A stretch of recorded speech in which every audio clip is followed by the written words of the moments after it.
पोलिसांनी गळा दाबेपर्यंत पकडलं केलं. मला तर शॉर्ट घ्यायला पत्रकार दाखवतो, मान्य करा तुम्ही. माझा व्हिडिओ नाही. सदावर्तेला सर तुम्ही सुमोटो पण देऊ, जिथे भेटू तिथे सदावर्तेला आम्ही हाणू ह्या वेळेला. कारण तो ना त्याच्या लायकीपेक्षा जास्त बोलतो.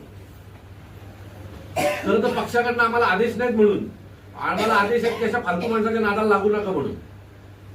नंतर पक्षाकडनं जर आम्हाला आदेश आले तर त्याला मार काय असतो तो आम्ही नक्की दाखवून देऊ.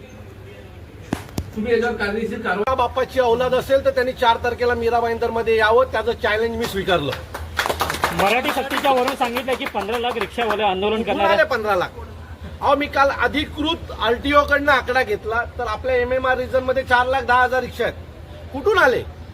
दुसरी गोष्ट, यातले 65% रिक्षावाले हे मराठी आहेत.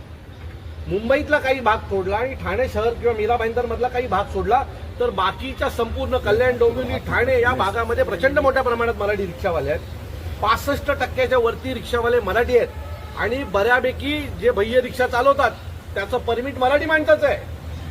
कुठून आला हा आकडा 15,000 आणि 4 लाख, 15 लाख आणि 4 लाख? हे सगळं आकडे हे महाराष्ट्रातलं वातावरण खराब करण्यासाठी आहे. महाराष्ट्रामध्ये आमची ताकद खूप जास्त आहे. 15 लाख आकडा सांगून आमची महाराष्ट्रात खूप मोठे ताकद आहे दाखवण्याचा प्रयत्न केला.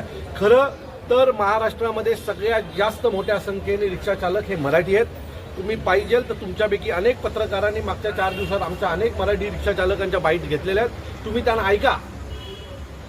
आणि दुसरी गोष्ट, अशीच काही वेळ आली तर आम्ही आमच्या गाड्या काढू, लोकांना घरपर्यंत पोहोचू.